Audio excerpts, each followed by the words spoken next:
Okay. Right now. Back one. He had your camera.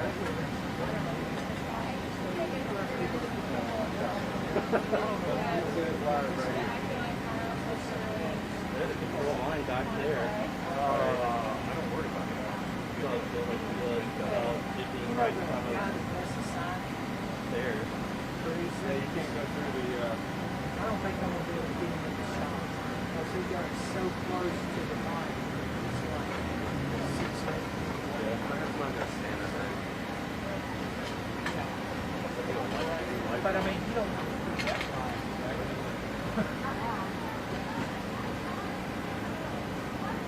It's just, I mean, it's so bright in the background. I think something. With the tallest one here. Yeah.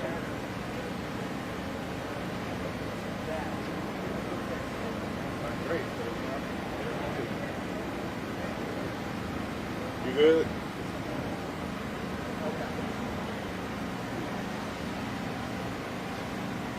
I mean, you see everybody else has got these guys who are doing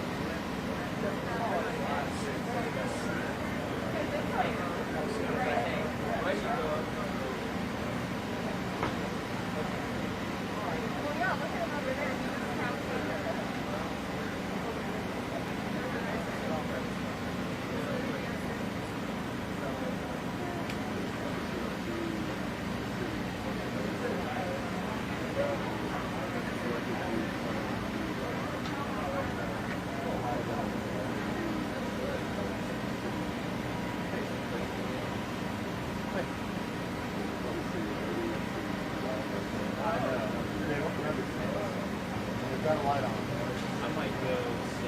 Yeah, once they get up there, it'll be better. Yeah, I was gonna ask. Yeah. Huh?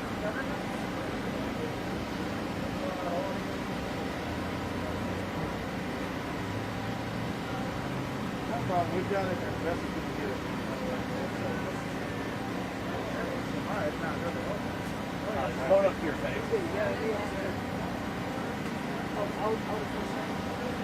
Can you give me one more mic check? Mic check. Mic check, check, check, check, check, check, check. Y'all good? Yeah, could we hold that white one more time?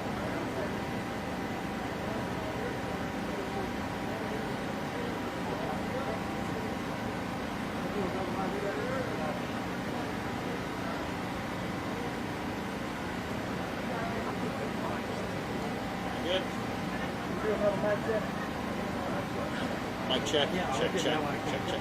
I was curious about it. Power cord over there, line. No.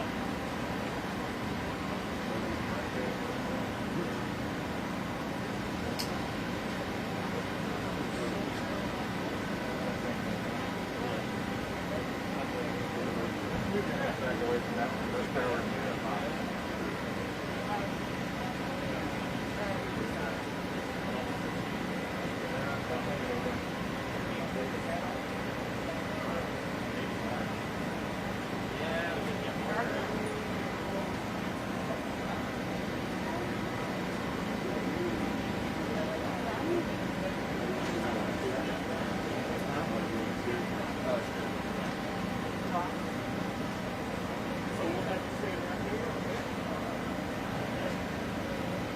Dr. Hicks, here.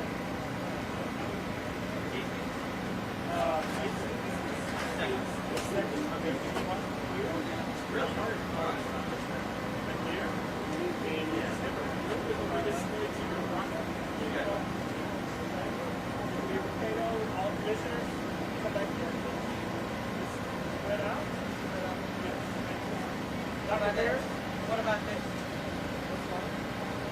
You'll be right here. Okay? So essentially, our 4 people are coming in here, here, here, and here. So nobody has to cross each other. Okay?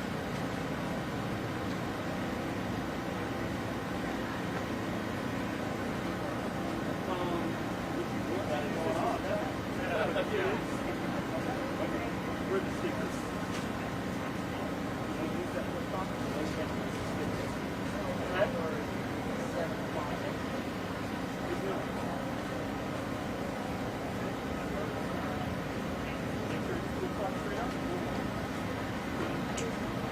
Good afternoon to everyone. We are glad that you are here with us in the city of Hoover this afternoon for this very important event. We know that COVID-19 has racked our nation, and we are very excited about what this site is going to mean for all residents of the state. And we are especially honored to have the U.S. Surgeon General, Dr. Adams, here with us this afternoon. So at this time, we're going to get started. Is everyone good to go on a mic check and a white balance? We're all good? Okay. At this point, we're going to go forward with our guest speakers.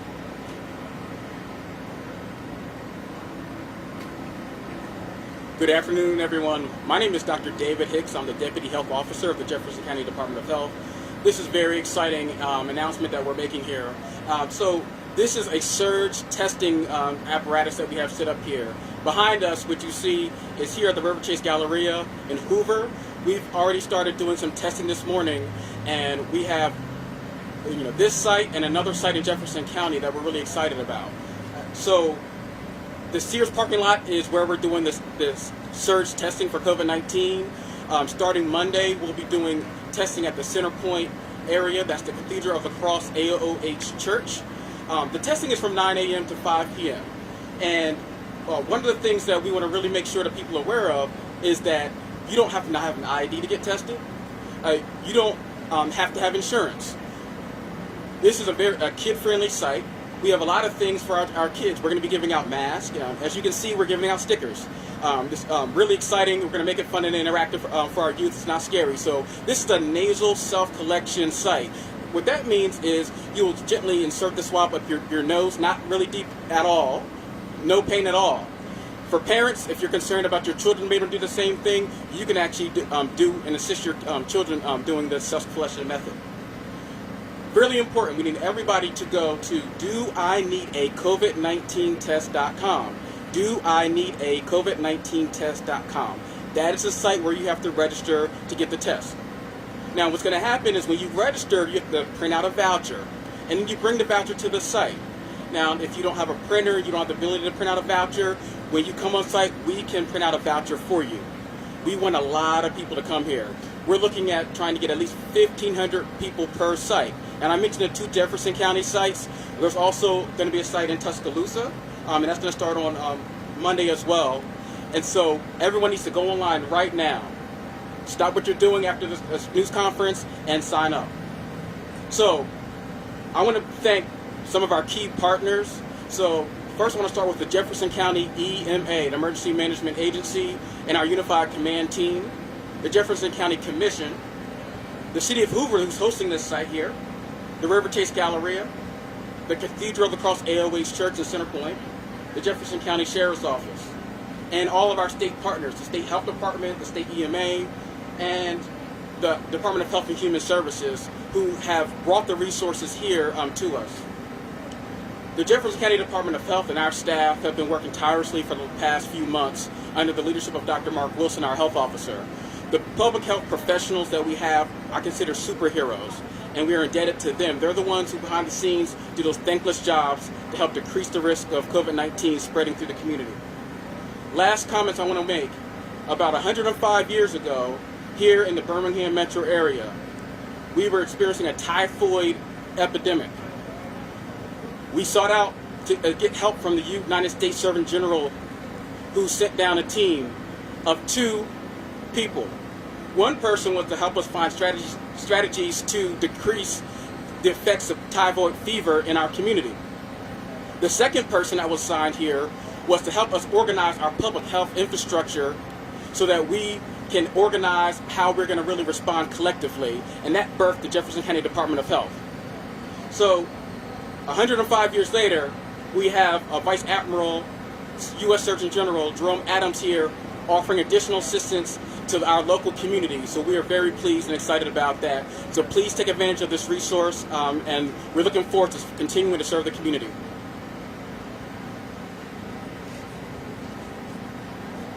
Good afternoon. My name is Brian Hastings. I'm the Director of Alabama Emergency Management Agency. And on behalf of Governor Ivey and the state of Alabama, I want to welcome the Surgeon General to Alabama. It's great to have you here, sir. We enjoy a very, very close relationship with our FEMA Region 4 and HHS partners. And this is truly a great example of the teamwork that it takes to fight a national emergency, a public health emergency, together. Doing things together, rowing in the same direction to make sure that we're doing what it takes to reduce the spread of COVID-19. And I want to thank the Surgeon General and the team at HHS, FEMA, our state partners, and especially the locals for truly executing what the federal strategy is in emergency preparedness and response, which is federally supported, state managed, and locally executed. And that local execution is where the rubber meets the road. It's where the hard work begins, and it's really the work that happens to put this on. And I really want to take this time to thank a few entities that have put this on. First of all, for the folks that aren't here in Tuscaloosa, the mayor of Tuscaloosa, the city of Tuscaloosa, and the county EMA director, thank you for your support in the third testing site. And here to the locals, to the county EMA director, to the county commission, to the county public health of Jefferson County, and then especially to the hosts of this site in Hoover. Thank you so much for your support. The Surgeon General did mention that our numbers look pretty good, and actually they have come down in the last 4 weeks, and that's promising. But our rates, our normalized rates, are still concerning. So this isn't over. We are still in this. And the only thing that we have available to us without a vaccine to reduce the R0, the transmission of COVID-19 and the coronavirus, are non-pharmaceutical intervention. It's those simple things that all of us can do, and we have been doing them, and I want to thank you for that. Washing our hands, not touching our face, watching our distance, and wearing a mask when you're close to others, and social distance is an issue. And if you're sick, please stay home. And today we celebrate the efforts of a whole of government and whole of society effort to do surge testing across the central portion of Alabama to help combat COVID-19. So thank you to our federal partners, to our state partners, and to our local partners, volunteers, first responders, and our public servants who are putting this on today. Thank you.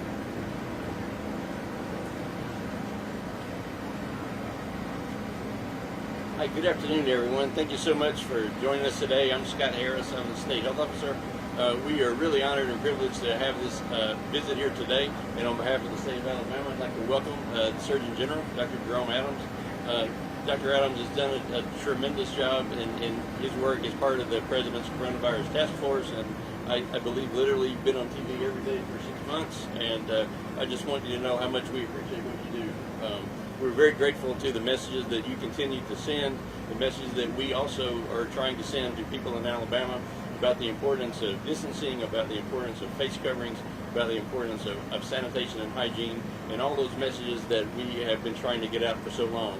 We have seen some improvement recently. I certainly want to recognize Governor Ivey and her efforts to support public health and what she has done to institute a statewide mask order, to institute other health orders. I believe that her face covering ordinance is largely responsible for the improvements in the numbers that we have seen recently, as we've seen declines in our daily numbers of new cases, declines in hospitalizations, and an improvement in our percentage of tests that are positive. And yet there's still a lot of work to do. There are a lot of clouds on the horizon as we try to negotiate kids returning to school and college kids returning to campus. And so it's not the time for us to quit, but it's the time for us to try more than ever. Obviously, testing is a big part of our strategy. And we are so grateful that HHS has made these resources available to the people in this community and in Center Point and in Tuscaloosa. We sincerely appreciate this ability to bring this testing at no cost to anyone who needs it. And it's just a tremendous boon for us here in the state. So again, let me welcome Dr. Adams. We're very privileged to have him here today. We thank you so much for all you're doing for us. Well, good afternoon, everyone. And I want to start off by saying greetings from President Trump, Vice President Pence, Secretary Azar, and the entire task force, including Dr. Birx and Dr. Fauci. They were all very excited to hear that I was coming down here to Alabama. Director Hastings, thank you for the work that you've done. And I want to give a shout out to our elected officials who are here, our commissioners and our mayor, for really supporting what is a locally executed effort to make sure we get people all across Alabama tested. I want to give a special thanks and shout out to your governor, Governor Ivey, and to your health director, Dr. Harris. Dr. Burke specifically wanted me to make sure people here knew that the courage of Governor Ivey in issuing a statewide mask mandate is, in our opinion, the opinion of the task force, very much a part of why we're seeing Alabama turn around its numbers and move in the right direction. And what do I mean by turning around its numbers and moving in the right direction? We think of your risk as a community in terms of red, yellow, and green, like a stoplight. If you have a positivity rate less than 5%, you're in the green. That means you're going to be in a safer position to open up. If you're 5 to 10% positivity, you're in the yellow. That's caution. That means we need to slow down. We need to think about what we're doing. If you're in the red zone, then that's really a concerning sign that you may need to stop doing some things until you can get disease spread back under control. And the fact is, the people of Alabama need to know that you're in the red zone for cases and in the red zone for test positivity. Again, which means we're seeing more than 10% of tests come back positive. But I want you to know that there's good news. Alabama is in the green zone for testing, conducting over 62,000 tests last week. And that positivity rate is coming down. The case incidence is coming down. Hospitalizations are coming down. And these are things that we track on the coronavirus task force. Alabama is the only state in the red where all of the indicators are moving in the right direction. And why is that happening? Well, you heard Director Hastings and Dr. Harris mention this. It's happening because the people of Alabama are taking basic public health measures, the 3 W's. Wash your hands, wear a face mask, and watch your distance, meaning avoid crowded indoor spaces and stay 6 feet from other people. We know if we do these 3 things, we can drive down our positivity rates and get to a place where we safely reopen. Reject the false dichotomy out there. Don't let politics seep into how you view public health. At the end of the day, when you look at Spain, when you look at Italy, when you look at New York, 3 of the hardest hit places in the world, they have been able to drive down their positivity rates and reopen restaurants, reopen schools, have sports again. And I know you all want to see Auburn and Alabama play this fall. They've been able to do it because of public health measures. They don't have a vaccine, no miracle therapeutics. It's good old-fashioned public health and people working together. Worth noting that over 30% of the new cases in the last 3 weeks are in 3 counties, Jefferson, Mobile, and Madison County. And so we want those places in particular to really pay attention to their rates. I want you to know that testing is an important part of the strategy to turn this around, because sometimes people just won't change their behaviors until they realize that they themselves are positive.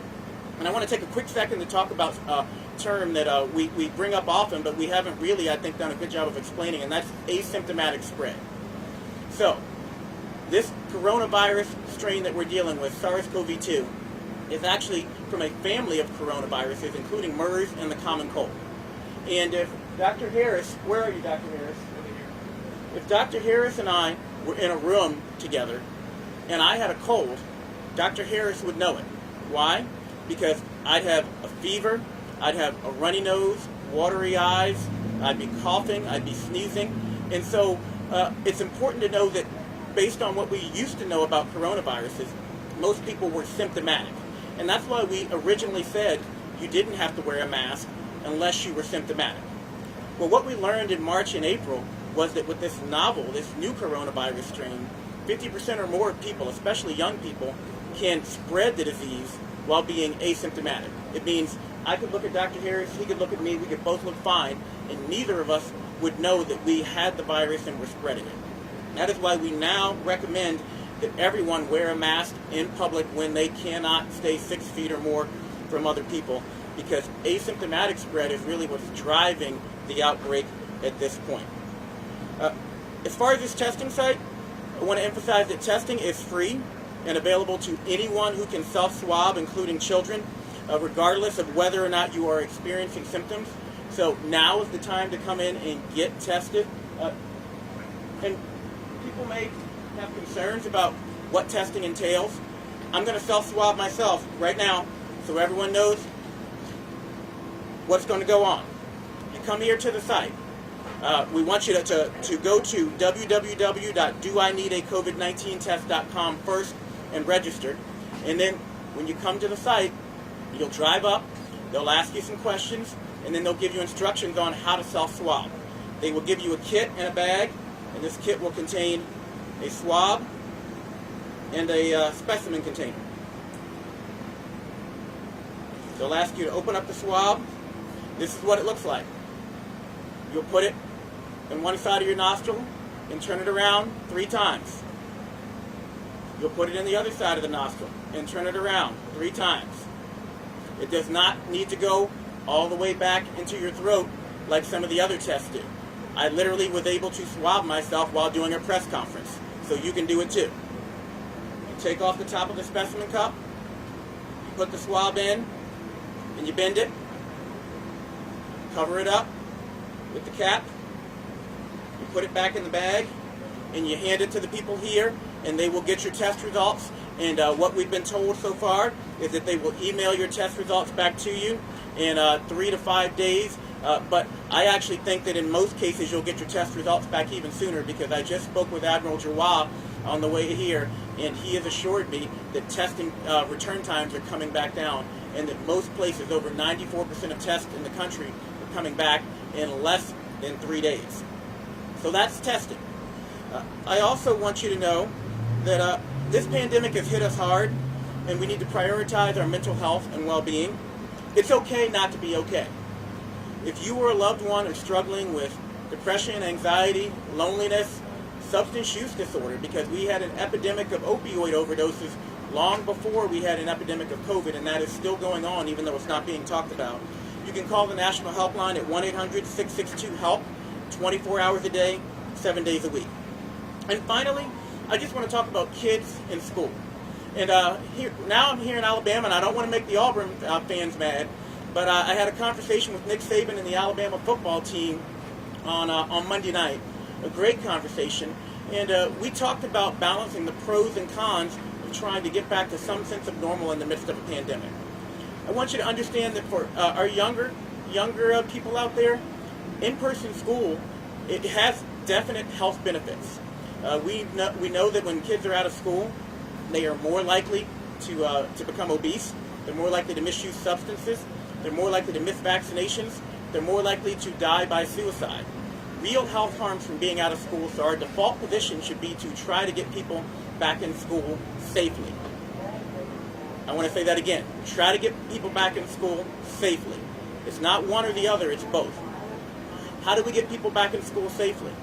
Well, we need to think not just about the kids, but also about the adults, the school teachers, the bus drivers, the cafeteria workers, and have a plan for protecting them. We need to think about whether or not these kids are living with someone who is older or vulnerable at home. Vulnerable meaning having chronic conditions like diabetes, high blood pressure, chronic lung disease, because these put you at higher risk for COVID-19. Again, the children are at lower risk for complications, but the adults that they bring and spread the disease to could still get sick and die from it. And the final point I want to make is that the most important determinant of whether or not you can open safely, and I said this to Coach Saban, is the background community transmission rate. As long as you're in the red, you're still going to be doing this very, very, very cautiously, and we're going to need everyone to do their part. The 3 W's: washing your hands, wearing a mask, and watching your distance. If we do these 3 things and drive down our transmission rates, then we can successfully and safely reopen, and we can keep things open. But as you've seen across the country, all it takes is one group of people deciding they're going to have a frat party, one group of people deciding they're going to have people over for a barbecue, and that can turn into a cluster, which turns into an outbreak, which turns into greater community spread, and we don't have college football in the fall. So I want everyone to understand that the power to stop COVID lies in each and every one of our hands. And I want to finish again by saying thank you to the people of Alabama. You are the only state that is in the red that has indicators all moving in the right direction. And that's proof that you're doing the right thing. We need you to keep doing it. We need more of you to do it. Wash your hands, wear a mask, watch your distance, and go to www.doineedacovidtest.com to get tested, again, you can do it while you're giving a press conference. And now I'd like to turn things over to the local health commissioner. Thank you so much, sir. Appreciate it. And you're going to see here that I'm actually practicing good public health hygiene. I'm going to sanitize my hands because I touched this podium before I put my mask back on. Because you want to make sure you're not spreading disease when you touch something. So, thank you very much. Thank you, Surgeon General. We really appreciate you being here and for your support, and we're very grateful for the support from the federal government to allow us to do this surge testing. I also want to thank Commissioner Scales, Commissioner Ammons, Mayor Mercado, yes, over here, for their support in helping us get this site set up and the one that's going to be starting in Center Point on Monday. And I'm just extremely grateful for all of our commissioners, our mayors, others in our local community that have shown so much support ever since this began. It's been amazing teamwork, unity around this. We haven't always agreed on every detail. Sometimes I've gotten pushback, but I value the relationships that we have, the conversations we have, and all the work that we're doing together to overcome this pandemic. I'm also extremely grateful for our local partners that have worked really hard in this last week getting these test sites set up. It's been a lot of work. We have an amazing team at our local health department that have really stepped up to get this done in short order. I'm especially grateful to my deputy health officer who you heard from earlier, Dr. David Hicks, an extremely dedicated, faithful, tireless servant who's been working very, very hard. I'm extremely lucky to have him working with me and very grateful. I finally just want to say to the public, please take advantage of this huge opportunity we have over the next 2 weeks to get a lot of people tested. It's a huge number of free tests that are being given to us as a community. Not just Jefferson County, but the broader community, the greater Birmingham area. We want to make sure that we not only focus on our own county, but our neighbors. So we really invite people to come from other neighboring counties and get tested. And of course, if you're in the Tuscaloosa area, get tested there. Certainly, if you have symptoms, any symptoms that are suggestive of COVID-19, and you can go to the CDC website to see what those symptoms are if you don't already know, you definitely need to get tested. Certainly, if you have a known contact, definitely need to get tested. But because we have this huge resource, the ability to do up to 60,000 tests in 2 weeks, we want people that don't have symptoms to get tested if they have any inkling that they've been in an environment or in a place where they might have been exposed. Large crowds, or maybe there are essential workers that are just dealing with the public a lot. We encourage you to get tested. Surgeon General told you how simple it was. We really encourage you to register and get that done. We've made it just about as easy as you can possibly make it to get this done.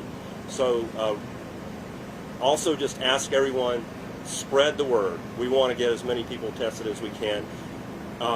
If we can do that, we can do the contact tracing, the case investigations, and really get this under control. We have made a lot of improvement, but we still have a long way to go, and this can really help us further drive those numbers down. Our health department has ramped up its capacity to do that case investigation and contact tracing, so we are ready to handle those new cases and get those dealt with. So thank you again, everybody, for all the partnership, and thank you for coming out this afternoon.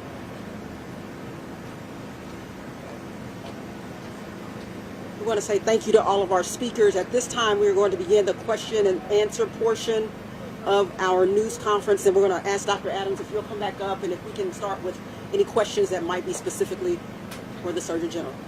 Dr. Harris, if you want to come up and stand next to me too in case it's a state question. One thing we didn't talk about that I want to highlight is that this is going to be probably our most important flu season of the last 50 years. And it's incredibly important that everyone gets their flu shot this season because the symptoms of flu overlap with the symptoms of COVID. And And if we have a bunch of people going into the doctor's office or the hospital because of flu, it could overwhelm our healthcare system capacity. So please, this year, get your flu shot. And remember, go to www.doineedacovid19test.com right now to make an appointment to come out and get tested. It's free, it's easy, so do it. Dr. Adams, can you talk again how Alabama was chosen and why these tests is so critical to bringing down? We're already going in the right direction, so some people might ask, what else do we need to do? Well, again, it's critical that the people of Alabama, number one, know that they're doing the right thing and that their numbers are coming down, but know that they are still in the red zone. And we want you to get down below 10% positivity to the yellow zone and then keep it up so that you can get into the green zone. Because when you're in the green zone, then we can feel a whole lot safer about reopening schools, about our ability to keep schools open, about being able to participate in sports, about being able to have even more people dining indoors, and about being able to bring people back to worship. That's something that's important to me and that I know is important to the people of Alabama. The way we do it safely is by lowering transmission. And we lower transmission with the 3 W's: wear a mask, wash your hands, watch your distance. But we also do it by knowing who's positive so we can isolate and contact trace. And we do that when you sign up to come get tested. Dr. Adams, how quickly is the test result turnaround time? On a national level, our test turnaround times are under 3 days for over 94% of the country right now. That doesn't mean that we won't have outliers. That doesn't mean that we're even happy with 94% under 3 days. I'd really like to see close to 100% under 2 days so that we can actually act on these in a way that helps us contain the disease. But that said, the turnaround times are coming down. I want to assure people of that. You will get your results back in a timely manner from this testing site. And Dr. Harris, anything you'd like to add to local testing turnaround times? Sure. As you know, I think everyone's aware, we have had challenges just in our laboratory with having appropriate reagents and obtaining test kits, and so those continue to be challenges for us. One thing that we talked about a little bit is we've been working for a couple of years on a brand new state public health laboratory, which has just finished construction. The move to that is going to be taking place in the next 2 to 3 weeks, moving from the Montgomery area to the Prattville area. There will not be any significant interruption at all in our testing. We figured out a way to negotiate that, but we do believe that we'll have the ability to even improve the turnaround time beyond what we were seeing recently. One other thing I would want to add is the turnaround time is directly related to the number of cases we have nationally, because we're using commercial labs all over the country in many cases, and the case count locally. The case count nationally has been going down for the last several weeks. That's a good thing. The positivity rate nationally has been going down for the last several weeks. Places like Arizona and Florida and Georgia are seeing their numbers go down, and so that's going to only improve our testing turnaround times further. So I know a lot of people, I've heard the two main concerns people have about getting tested are, how long is it going to take for me to get my results, and is it going to hurt? And I just demonstrated on myself that it is not going to hurt to come and self-swab, and I want you to know that the testing turnaround times are much better than what they were even just a few weeks ago, so you will get your results back in a reasonable amount of time. Doctor, if someone has previously been tested but they don't have symptoms, don't think they have been around anybody, should those persons not be tested now? So the question is whether or not someone who's been tested before should be tested again. You've got free testing available here. We know we've got community spread still going on in Alabama. So if you are at all curious, or if you think you've been around someone who has symptoms of COVID, or you're around someone who you know has had COVID, or you've just been to a crowded indoor space, and I know this happens to us a lot of times by accident, or we want to go out to eat and we think we're going to be able to social distance, and all of a sudden we realize that we're crowded in a line to get into a restaurant. We want everyone to come out and get tested, especially over the next 2 weeks while we've got this surge site here, because a negative test result last week or even yesterday doesn't mean you're going to be negative today, especially if you've been out in public and around other people.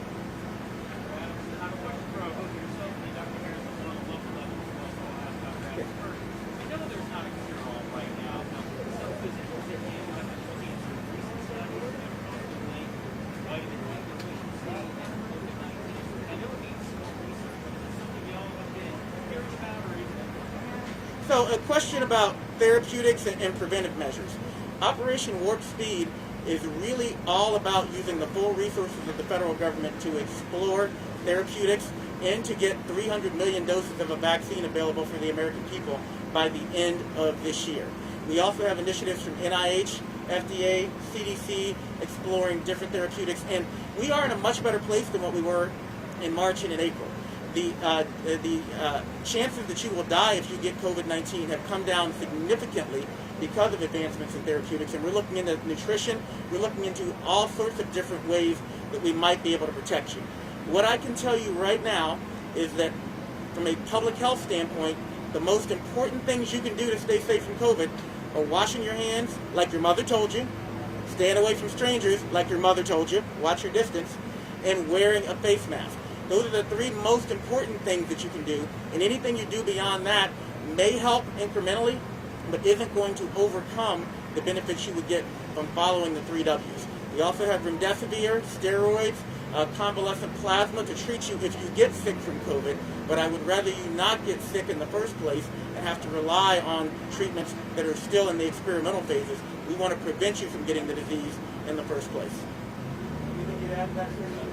No, I would just reiterate that I do believe we have done a better job treating those people who do get sick as our physicians develop clinical experience with the disease. I think that's made a difference, or so they have reported to us. We have been on a number of calls with CDC, with HHS, and discussing how a vaccine rollout will occur, at what point, and how that will be prioritized. And I think we have good plans underway to have that when we have good candidates to do that. So we're confident that'll happen sometime soon, as soon as it can be done safely, and we know we have a product that's going to work. Dr. Harris.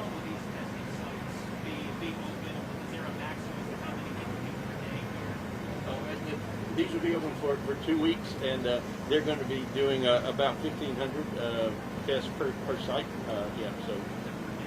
I'm sorry, per day.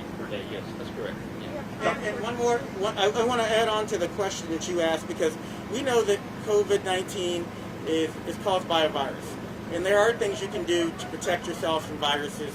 Again, washing your hands frequently, but also making sure you're eating properly, making sure you're getting sleep, making sure you're getting exercise and fresh air appropriately socially distanced. All these things matter.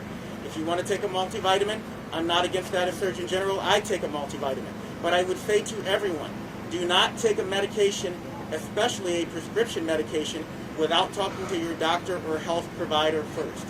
Don't put anything in your body that you don't know what it is or where it came from, especially any prescription medication, without talking to your doctor first so that you can stay safe.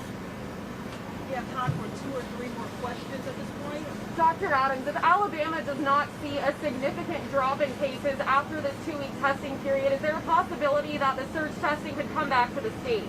Well, we are always, from the federal perspective, willing to send support to places that need it and that ask for it. And again, Governor Ivey deserves much credit because she has worked very well with the task force to let us know what she feels the people of Alabama need and to let us know when she thinks she needs some extra help getting the message out, which is why I'm down here today. So at the surge testing site, well, I'm sure it's going to be successful because I know the people of Alabama are going to come out and get tested.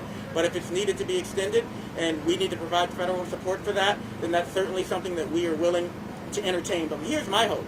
My hope is that we can go from, Alabama right now is just barely in the red zone. Just barely in the red zone, over 10%. I'm hopeful that cases will continue to come down, and over the next couple of weeks we'll see Alabama get into the yellow zone and then get into the green zone. Timeline-wise, I want people to remember that the measures you take today will be reflected in cases 2 to 3 weeks from now. And then 2 to 3 weeks from that is when you see hospitalizations. And another 2 weeks or so is when you start to see people dying. That is why, unfortunately, we're seeing deaths go up across the country, even though cases are going down, because people are doing the right thing now, and they've been doing it for several weeks, but the deaths reflect what happened 4 to 6 weeks ago. Well, and you said you spoke with Nick Saban. Have you seen the photos of the Tuscaloosa students at the bars? Could we get your comment on that? Well, my comment is the same that I made to Coach Saban and that I heard Coach Saban make to his teammates, or to his team members.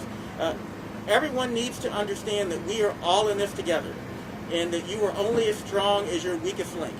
And you can have everyone on the football team doing the right thing.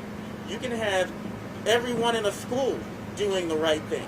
And if one person decides to be selfish, and I hate to be so direct about it, but decides to be selfish and go out and do something that exposes them to the virus, and they come around these other people, that can ruin a whole football season. It can cause an entire school to close down. So what I would say to the young people is, actually most of them are doing the right thing, but all it takes is one weak link. And if you want to have homecoming, if you want to have college football, if you want to have prom next year, if you want to have in-person graduation and spring break, you want to go to Panama City or go down the Gulf Shores where my family likes to go during spring break, we need you to do the right things now. And we need you to only do it, really, it's not forever. It's just until we get to a vaccine, which we expect we'll have by the end of this year or beginning of next year. Simple inconveniences allow us more options, but a little bit of selfishness prevents everyone from being able to have the options of doing some of the things that we know we can do. Thank you, Dr. Adams, and again to all of our speakers. At this time, we're going to wrap this portion of the event. We do want to let you know that Dr.